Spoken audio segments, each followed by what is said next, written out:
La calle de vida. Quisiera perdonarte y olvidar esa prisión. Y beber los antiguos sentimientos de dolor. Y vendrá de tu y saber que te Se llama y no Estudio Socio. nuevamente quisiera volver a tener.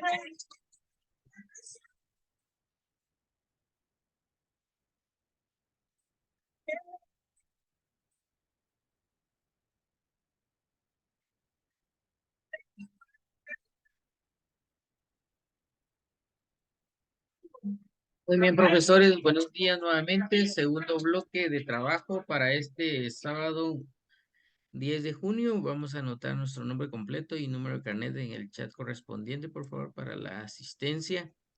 Hablábamos sobre la importancia que tiene el pensamiento de las personas para poder hacer las cosas de la mejor manera, no porque sea su obligación, sino porque es necesario para el bienestar de cada una de las comunidades. Principalmente el cambio empieza en nuestra familia, en nuestra comunidad, y nosotros debemos actuar de la mejor manera para que todos podamos nosotros hacer las cosas correctamente.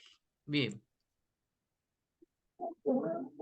¿cuál es el panorama que tenemos socioeconómico actual de Guatemala, verdad? Es importante que nosotros como profesores veamos cuál es la perspectiva que tenemos de la situación socioeconómica de Guatemala, cómo inciden los problemas sociales, la falta de compromiso del gobierno para con sus habitantes y de esta forma, pues poder ver las situaciones desde una perspectiva muy profesional, ¿verdad? Porque nosotros debemos tener claro cómo está el panorama socioeconómico guatemalteco, de tal forma que podamos nosotros entonces analizar que Guatemala ha experimentado estabilidad económica debido a diferentes situaciones, ¿verdad? Debido a diferentes situaciones que se han dado, porque la combinación entre la gestión fiscal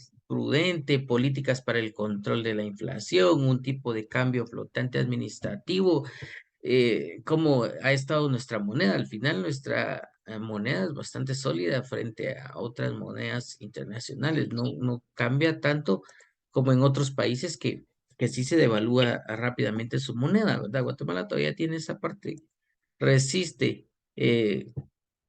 la inflación y no permite que nuestra moneda se devalúe. Los bajos ingresos del gobierno central, el porcentaje del Producto Interno Bruto va a promedio ahí sí que hasta el 2019 todavía se recibía el 9.7% de lo que extraían en otros países que vienen a extraer minerales, petróleo y cualquier metal que extraen de nuestra tierra, ¿verdad? La economía guatemalteca, la mayor de Centroamérica, ha tenido además un desempeño sólido, aunque con tasas moderadas de crecimiento del 3.5% en promedio a los últimos 5 años. Esto era todavía antes de la pandemia. Después de la pandemia, pues hemos tenido ahí situaciones que han dejado mucho que desear porque vemos las situaciones cómo se dan en nuestro eh, país a raíz de la pandemia, cómo se vio estancado el proceso económico y de esta forma pues hemos estado rezagados en el crecimiento en algunos sectores, no así en la situación de emprendimiento, ¿verdad? Porque ¿qué fenómenos se dieron durante la pandemia? Bueno, hubo mucha gente que dejó de trabajar en la construcción, en el transporte y se vieron obligados a buscar otras oportunidades laborales. Entonces se incursionaron en algún negocio, comida, a domicilio, algunas situaciones de teletrabajo, ¿verdad? Atenciones en línea y cambiaron su forma de trabajo. Y no se vio desmejorada su economía, sino que se mantuvo, pero buscaron otras alternativas. de trabajo. Se esperaba que para el 2020 mejorara el sistema económico, ¿verdad? Según la perspectiva, pero en el 2020, ¿qué sucede? Llega la pandemia y se viene abajo el sistema económico para muchas empresas cerraron, muchas tiendas cerraron, muchas personas decidieron cerrar sus negocios porque ya no fueron funcionales, porque eh, ya no tenían clientes, ya no tenían la forma de cómo atender a las necesidades que se presentaban, ¿verdad? Entonces, eh, Guatemala, hasta antes del 2020, era la quinta economía más pobre de Latinoamérica y del Caribe, imagínense. Llegó el 2020 con la pandemia y llegamos a 2023 y ahora se ubica en la tercera y cuarta casilla de los países con la economía más pobre a nivel de Latinoamérica y el Caribe. Y hay otros países que están a la par de nosotros que van creciendo económicamente, socialmente, educativamente y diferentes situaciones que han hecho que mejore su proceso de mejoramiento de los diferentes problemas sociales que tienen, porque han encontrado una nueva forma de cómo eh, mejorar las condiciones de cada uno de los habitantes de esos países más pequeños que antes estaban ubicados en un nivel más bajo que Guatemala y ahora han sobrepasado totalmente Guatemala. Ya no tenemos aquello de compararnos con El Salvador, con Honduras, Nicaragua, ni con Haití, porque ellos van para arriba y nosotros estamos estancados. Hablábamos de que el 90% de los empleos del sector privado se han visto afectados significativamente debido a las medidas de cierre, ¿verdad? Y esto con situaciones de la pandemia, ya no hubieron, eh, ahí sí que ingresos para la empresa y tuvieron que cerrar y pues todos quedaron sin trabajo. Otras empresas abrieron, como los call centers, como empresas que se dedicaron a la atención al cliente, ¿verdad? Entonces, cerraron unas, abrieron otras, pero no todos los habitantes de la nación tienen las oportunidades para poder incursionar en las nuevas tendencias que hay en cuanto a trabajo. Los ingresos de los trabajadores por cuenta propia, alrededor de 40% de la fuerza laboral, por ejemplo, el turismo y el entretenimiento, caerán. Y esto era antes del 2020. El 2020, ¿qué pasó con todas estas empresas que se dedicaban a actividades artísticas, ¿verdad? Actividades turísticas? ¿Qué pasó con esas empresas? A ver, ¿alguien ha leído o leyó algún reportaje de cómo salieron afectadas las empresas de turismo y de entretenimiento? ¿Cuál fue la razón más grande? Fuera de la pandemia, ¿verdad?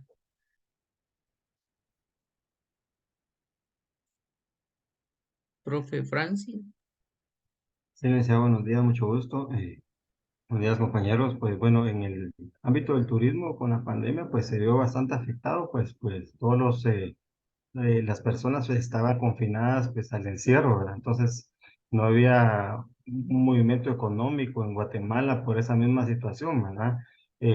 Número uno fue esa la situación, ¿verdad? Todo el confinamiento pues aisló a las personas del campo turístico, ¿verdad? Entonces, y otra situación, las tasas de empleo pues bajaron bastante, ¿verdad? Se levantaron muchos negocios informales, ¿verdad? Y las personas tenían que ver de qué manera, pues, sufragaban ciertos gastos en sus casas, entonces no alcanzaba realmente el capital como para poder estar viajando, ¿verdad? Entonces, el turismo se estancó bastante en Guatemala. Hace unos días estuvieron pasando de las agencias de turismo, ¿verdad? Aquí en Milpas Altas, ¿verdad? Haciendo encuestas para ver cómo pensábamos nosotros que había afectado la economía, ¿verdad? Entonces sí vemos de que sí afectó bastante la economía a nivel nacional en el campo turístico, ¿verdad? Por la misma situación que sucedió en el confinamiento, ¿verdad, licenciado? Muchas gracias. Muchas gracias. Todas las empresas, ¿va? El turismo, el comercio, las empresas de entretenimiento que se dedicaban a organizar actividades con grupos artísticos, ya no hubieron actividades de ferias, y esto afectó también a los pequeños productores y consumidores y comerciantes informales que vendían en las calles para las ferias, las partes religiosas, las velaciones y tantas situaciones que se vieron afectadas que todo el mundo se vino abajo en la economía y algunos mejoraron, algunos perdieron diferentes situaciones, ¿verdad? Y pues en este tiempo pues ya va mejorando un poco la situación. La recesión de los Estados Unidos también afectó, ¿verdad? Las principales eh, fuentes de ingresos para el Estado guatemalteco, como lo son las remesas, ¿verdad? Hubo un tiempo que Estados Unidos tuvo una recesión económica y disminuyeron los empleos para los migrantes. Hubo mucha gente que tuvo que regresar a su país porque eh, se vieron afectados estos países tan grandes como Estados Unidos, aunque mandaba a sus habitantes dinero para que salieran a las calles a comprar, a las empresas a comprar, a los supermercados y que la economía se mantuviera. Un país como Estados Unidos se dio ese lujo de enviarles hasta $1,000 a sus habitantes para que salieran y que no decayera totalmente la economía con la recesión que se dio en Estados Unidos. Pero los más afectados fuimos los países que dependemos de las remesas, que dependíamos de los ingresos de los guatemaltecos en Estados Unidos y sus familias, y eso le da una estabilidad económica también al país a raíz de cuántos millones de dólares entran para que se puedan utilizar por las familias que son beneficiadas porque los hijos, esposos, hermanos, primos están en Estados Unidos y con ello ayudan a la economía guatemalteca. Guatemala se ve extremadamente afectada por los fenómenos meteorológicos adversos y sus poblaciones más pobres son particularmente vulnerables. La situación económica en Guatemala es afectada también por la situación climática, desborde de ríos, lluvias muy fuertes, torrenciales, deslaves, situaciones volcánicas. Ya vimos lo que pasó con el volcán de fuego, las familias que salieron afectadas y todo esto hace que seamos un país socioeconómicamente inestable. No tenemos la capacidad para reaccionar rápidamente ante una situación tan eh, eventual como esto, ¿verdad? Como son los volcanes, los ríos, las lluvias fuertes y poder ahí sí que respaldar a la población y tener todo lo necesario para poder dar albergues, para poder tener lugares seguros, adecuados, para atender a las personas que viven en alto riesgo en las diferentes comunidades. El 90% de los empleos en Guatemala también eh, se han visto afectados significativamente debido a los cierres, ¿verdad? Entonces, hubieron muchas empresas que cerraron, incluso empresas de transporte, y otras abrieron, ¿verdad? Los Uber se incrementaron, pero ¿quién tiene la posibilidad económica para cubrir un Uber? ¿Cuánto cobra un Uber? Si usted trabaja de Antigua, de San Lucas, Santa Lucía para Guatemala, oscila entre 150 y 200 quetzales un servicio de Uber, ¿verdad? Entonces, cuesta esa situación y a raíz de ello no estamos nosotros económicamente preparados para estar con este tipo de economía en nuestro país. ¿Qué políticas sociales para el desarrollo humano se deben atender? Bueno, la parte que el conjunto de lo que es el organismo ejecutivo debe velar por las situaciones que se dan en nuestro país, ¿verdad? eh, Debe velar porque a toda la población se le atienda, se le dé lo necesario, tenga insumos en los hospitales, que haya un sistema de seguridad adecuado, que los ministros estén haciendo su trabajo de la mejor manera, porque en el Ejecutivo es donde se dan las instrucciones para que haya buenas carreteras, para que haya buena atención médica, para que haya salud, para que haya buena educación. Y todo esto depende de un conjunto de personas que vayan a estar velando porque los guatemaltecos ahí sí que sean atendidos de la mejor manera. Con el fin de crear y promover las condiciones sociales, también el Ejecutivo tiene que atender cada una de las necesidades que se presenten en la sociedad.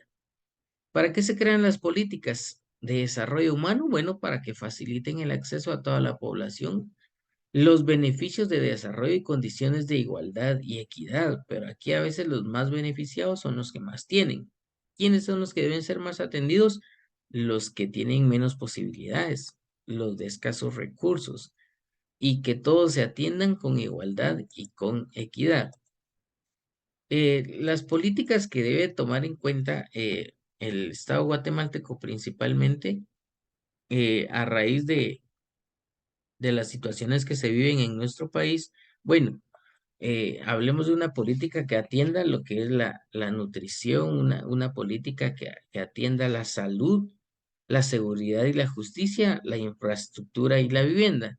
Eh, pues ya no se ha visto tanta la situación de infraestructura y vivienda, porque en algún momento el Estado guatemalteco deberá crear políticas para que las personas vivan en una vivienda digna que tenga toda la protección necesaria contra la lluvia, el calor, el frío y tengan posibilidades. Pero para tener acceso a una vivienda digna, la persona debe tener un promedio más o menos como de 10,000 quetzales disponible para pagar su derecho a una vivienda de esas casas tipo Foguavi, pero no tienen 10,000 quetzales. Entonces la gente que tiene posibilidades pide hasta 4 o 5 casas, que con 50,000 quetzales construye casas y lo hemos visto. Tienen un terreno, le construyen ahí sus casas y ya lo da como alquiler, ¿verdad? Y son ingresos. Entonces la gente saca provecho de esa situación. Entonces el Estado guatemalteco tiene que velar por que le den a quien necesita y al que no necesita, pues de plano, hacer un estudio socioeconómico y no darle lo que no tiene a bien recibir, ¿verdad? Entonces, cuando hablamos de una buena nutrición, el programa de alimentación debe ser un programa permanente. ¿Por qué se dan los problemas de desnutrición en nuestro país? A ver, no son simplemente situaciones económicas. ¿Cómo han analizado ustedes las cosas? Cuando realizamos el proyecto de las bolsas que se dieron por 6 meses al municipio de Zumpango, ¿cuáles fueron las perspectivas que ustedes vieron de la gente que se le benefició con esta bolsa de alimentos? A ver, profesores, ¿cómo vieron ustedes este proyecto? Desde cualquier punto de vista.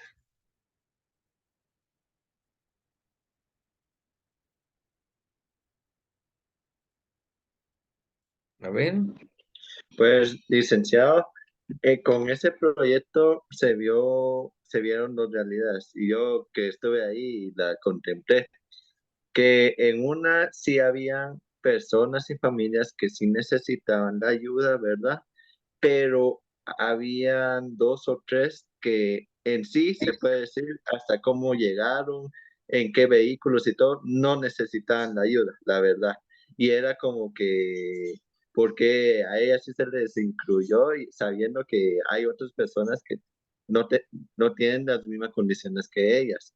Y se puede decir, pero en totalidad me quedé satisfecho porque la mayoría de gente, yo lo presencié, yo lo vi, yo di la ayuda, sí era gente necesitada y se puede decir que ahí sí me sentí bien conmigo mismo por hacer esa buena obra, pero sí me disgustó que había dos, tres personas que era como que no, hasta con los vehículos que llegaban como que no, ustedes no se merecían eso, pero bueno, son cosas que pasan.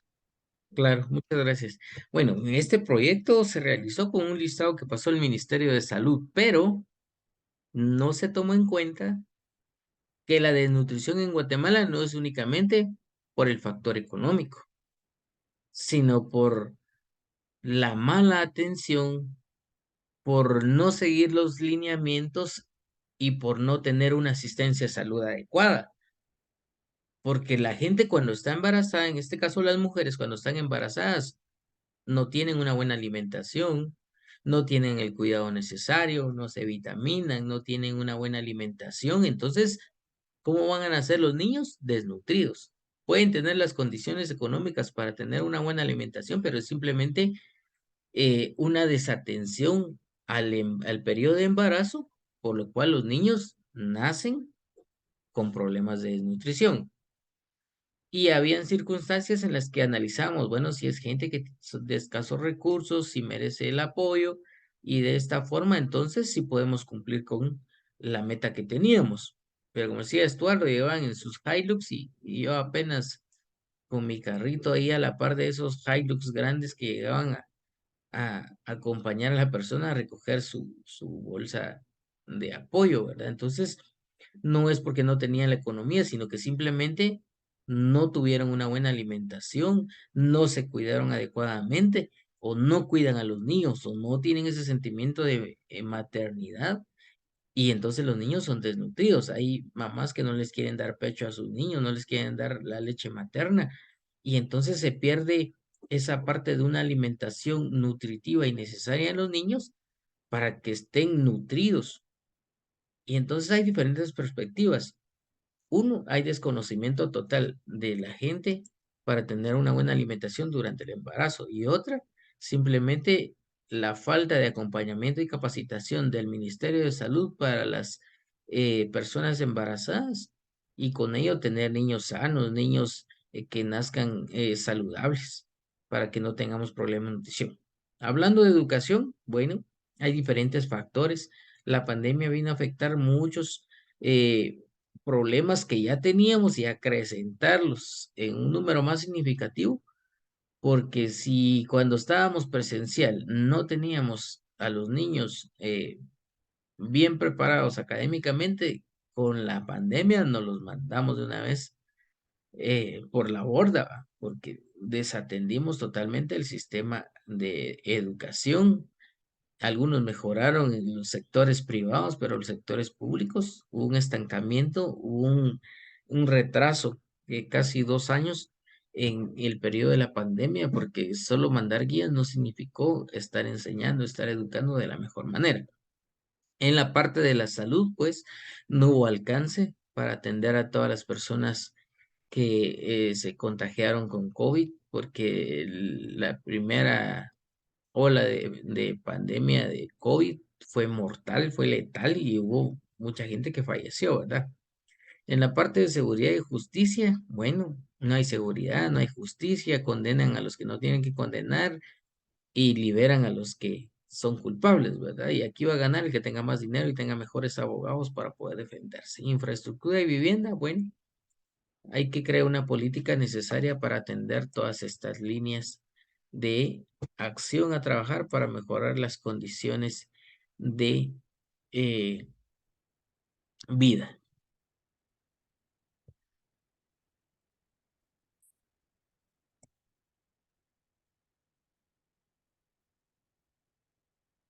Dice que en el sistema educativo para la población escolar en Guatemala, Guatemala tiene la tasa de alfabetización del 75%, con lo cual se ubica como uno de los países con mayor analfabetismo en América Latina. 75 hasta 2019. A 2023 llegamos ahorita al casi 35%, porque hubo mucha gente que no estudió en el 2020, se retiró, no estudió en el 2021 ni en el 2022. Hasta ahorita en este año 2023 se está incorporando porque esperaba una educación presencial, ya que no le gusta toda esa parte de la virtualidad. Solamente el 6.5% de las personas entrevistadas en Guatemala respondieron estar nada satisfechas con la educación pública. ¿Qué creen ustedes? Cuando le preguntan a usted, ¿usted está satisfecho, satisfecha con la educación pública? Eh, ¿Qué podría mejorar en el sistema educativo público? A ver, profesor Francis, según su perspectiva, sin ponerle sentimiento, como le salga, ¿qué cambiaría usted?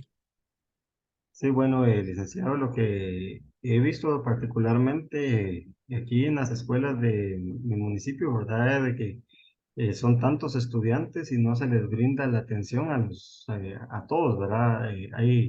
Hay grados, hay salones que tienen más de 30 estudiantes y la atención no es tan personalizada, ¿verdad? Porque pues, por la Ujú, misma situación, ¿verdad? Que hay tantos estudiantes y existen pues docentes que descuidan mucho a los estudiantes, ¿verdad?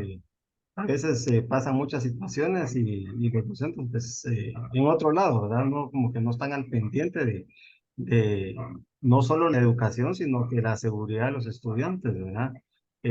A veces se da lo que es el famoso bullying, ¿verdad? Con alumnos más grandes que atacan a los pequeños, ¿verdad? Y los maestros, pues, no se dan cuenta de lo que está pasando, ¿verdad? ¿Por qué? Porque es demasiada la población, entonces no hay una atención personalizada al respecto en este tipo de situaciones, ¿verdad, licenciado? Muchas Exacto. gracias. Muchas gracias, profe. Eh, ¿No se dieron cuenta o no escucharon o no vieron una noticia de un estudiante que murió a golpes en un instituto, si no estoy mal, en Coatepeque, en Quetzaltenango, en donde le dieron el famoso bautizo, ¿verdad?, de bienvenida y lo golpearon tanto y unos exalumnos y falleció, ¿verdad? Ese es un problema educativo, que aún se sigan dando este tipo de situaciones ya de manera violenta. Antes, pues todavía se pasaba que lo echaran a la pila a uno, que el bautizo, que le cortaban el pelo, pero hubieron muchos casos o han habido muchos casos que han dejado mucho que desear, principalmente en los institutos públicos, donde esta tradición se vuelve ya tipo violencia, ¿verdad? Entonces, hay muchas situaciones dentro del sistema educativo nacional que deben cambiar. La atención de los profesores durante el ingreso y durante la salida. Yo siempre he sido de la idea que se debe vigilar la entrada, porque ahí se da cuenta uno de dónde bajan los niños o los estudiantes jóvenes, eh, en qué carros llegan, en qué motos llegan, cómo está la situación fuera, porque a veces vemos solo de la puerta para adentro, pero de la puerta para afuera dicen no es mi problema y lo que pase de la puerta para afuera es mi problema, como el caso que se dio la semana pasada, que dos señoritas de un instituto de Jocotenango se agarraron a golpe limpio y no eran de aquellos agarrones de solo el pelo, patadas, manadas y cualquier situación que se dio, ¿verdad? Y así se han venido dando situaciones. ¿Por qué? Porque ya no hay un acompañamiento en cuanto a la formación académica, en valores, en humanismo. Eso debe mejorar en todos los centros educativos. Una mayor atención a lo que se está desarrollando fuera de los establecimientos. Una situación que se da que no hay seguimiento a las propuestas y mejoras en la educación de algún gobierno que las realice, por lo cual el país cada 4 años retrocedemos o nos estancamos y no seguimos avanzando, porque llega un nuevo político, un nuevo gobierno, ¿qué sucede? Tiene otra perspectiva, cambiamos, cada 4 años cambiamos, ya hemos visto desfilar proyectos, programas, y diferentes cosas que implementamos. Vean la malla curricular del nivel medio, cómo ha cambiado en los últimos 16 años. ¿Qué cambios han visto ustedes en los últimos 16 años en el pensum de estudio del nivel básico diversificado? ¿Qué situaciones les ha llamado la atención a ustedes y han visto en los últimos años en el pensum de estudio del nivel medio, básico y diversificado?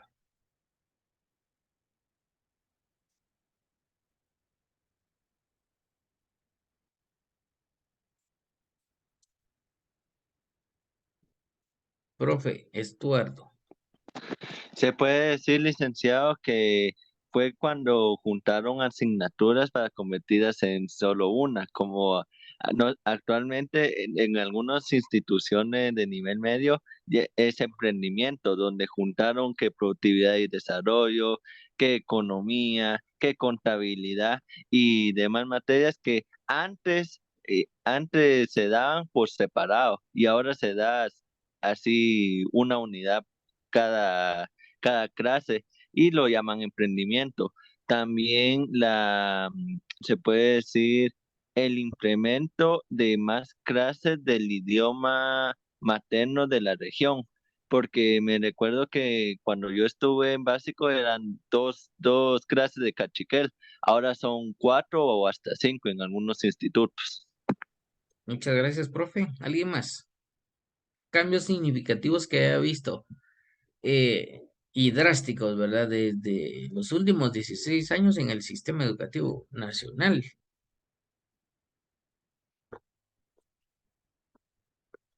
Profe Franz. Sí, licenciado, lo que he visto es de que pues antes se llamaba idioma español, se llamaban materias o cursos, ¿verdad? Ahora ya se llaman áreas y subáreas, ¿verdad? Por ejemplo, el área de la tecnología informática, pues no es un área, perdón, es una subárea de comunicación y lenguaje, ¿verdad? Entonces, como que han ido integrando ciertas áreas del saber para unificarlas en una sola, ¿verdad?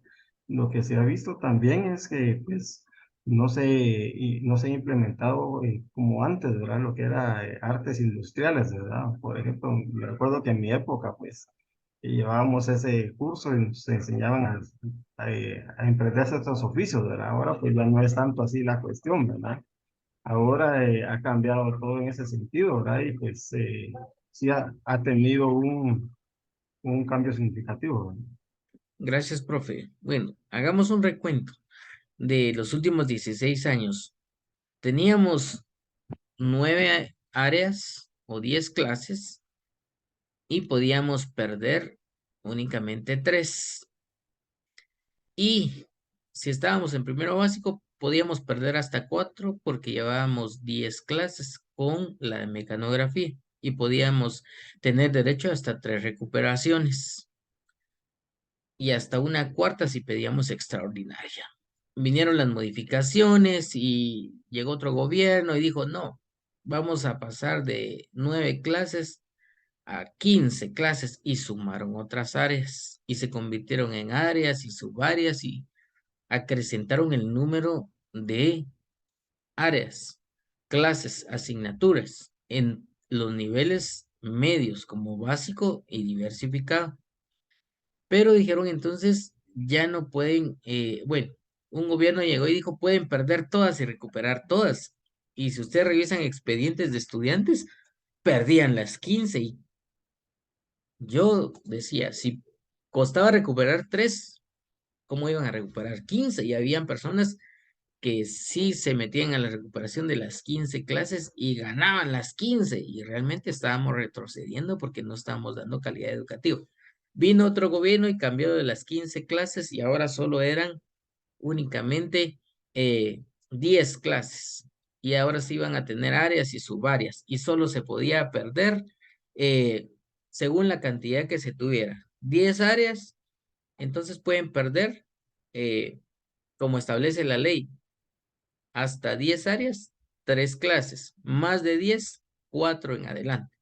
Y solo en una oportunidad pueden tener derecho a recuperación. Y así está hasta el momento, pero vamos, quitamos, ponemos, obviamos, aumentamos, disminuimos, damos oportunidades. Miren, con esto de la pandemia dieron una cantidad de oportunidades que hasta que se recupere, que denle chance, que programa de mejoramiento académico, que la asistencia docente y todo el mundo ganó, ¿verdad? Y salimos como que favorecidos muchos y muchos perjudicados porque había que hacer ganar a todos. Al final de cuentas, esa era la política. Y esto nos estancó hacia un nuevo retraso dentro del sistema educativo nacional. ¿Qué pasó con la reforma educativa? ¿En dónde quedó los procesos de la reforma educativa, verdad? Eh, Quiere darle prioridad a la cultura, a los pueblos indígenas, darle su, su espacio y que ellos se profesionalizaran y pudieran resarcir a todas estas comunidades que habían sido arraigadas a raíz del conflicto armado. Y por eso se creó la reforma educativa para tener un mejor plan de educación a largo plazo, que era 2000-2020. Han pasado 23 años y el sistema educativo ha quedado rezagado por diferentes instancias, por los gobiernos que no le dan continuidad y más aún con la pandemia que nos rezagó totalmente y nos ha dejado estragos grandes porque los niños están en tercero primaria ahorita, tienen problemas, no saben leer, no saben escribir. Los maestros de tercero y cuarto primaria están haciendo la tarea que tuvieron que hacer los maestros de primero primaria, pero como es nuestra responsabilidad orientar, dirigir, guiar, instruir al niño, estamos haciendo el mayor esfuerzo. Algunos, porque algunos están en otro proceso, ¿verdad? El gobierno dentro del sector educativo debe velar porque de verdad exista un programa que mejore el sistema educativo y pueda entonces tener un incremento de la cobertura para que la niñez realmente sea atendida y se le garantice el acceso a la educación a través de ampliar los servicios, mejorar los sistemas educativos, ampliar las jornadas. Si en la mañana están hacinados los niños en las escuelas, bueno, poner jornada vespertina. Y si hay adultos que quieren estudiar, bueno, poner una jornada nocturna y plan fin de semana, pero no existen instituciones educativas públicas que atiendan a los adultos, más que CONALFA, más que los programas a distancia, más que los programas de DIGEX, pero la gente quiere otras posibilidades para poder tener derecho a estudiar. Según el Ministerio de Educación, en el 2021, las tasas de cobertura, 2021, ya había pasado la pandemia, las tasas netas de preprimaria estaban en el 62% y la primaria en el 93.45%. Básicos el 49%. Esto para el acceso al sistema educativo nacional. Estos datos de cobertura del 2019, 20, 21, 22 siguen estancados en esos números porque la niñez se abstuvo de ir a la escuela porque veían los problemas de la pandemia, porque los maestros se jubilaron o algunos fallecieron y no hay maestros todavía a estas alturas en las escuelas. Hablar de cobertura significa que, según las proyecciones que tenían del 2000 con la reforma educativa al 2020, tenían que tener acceso todas las personas al sistema educativo nacional, pero nos quedamos rezagados porque nunca hay un incremento al presupuesto del Ministerio de Educación para que mejoren las condiciones del sistema educativo. ¿Cómo va a existir un mejoramiento de la calidad educativa dentro de la reforma curricular? Bueno, cuando existan de verdad referentes que atiendan el currículo y que la modalidad de entrega sea la mejor para que se haga una evaluación, un monitoreo, una revisión constante y que se vea que en realidad se está llevando a cabo una educación de calidad dentro de los sistemas educativos nacionales y que todos nos comprometamos a hacer nuestro trabajo de la mejor manera en el ámbito educativo, principalmente en el público, para que salgamos de esta situación tan caótica que tenemos, porque mientras un país sea más educado, invierta en educación, va a ser más desarrollado, va a tener profesionales exitosos y con ello va a tener personas dentro de una sociedad que van a ser capaces de debatir, de definir, de abarcar, de proyectarse con ese pensamiento crítico que van a tener. Muy bien, profesores, hemos llegado al final del trabajo del día de hoy. Les deseo un sábado exitoso y que en su clase en la tarde y de mañana sea productiva y tengan ustedes ahí una mejor proyección en su ámbito profesional y académico.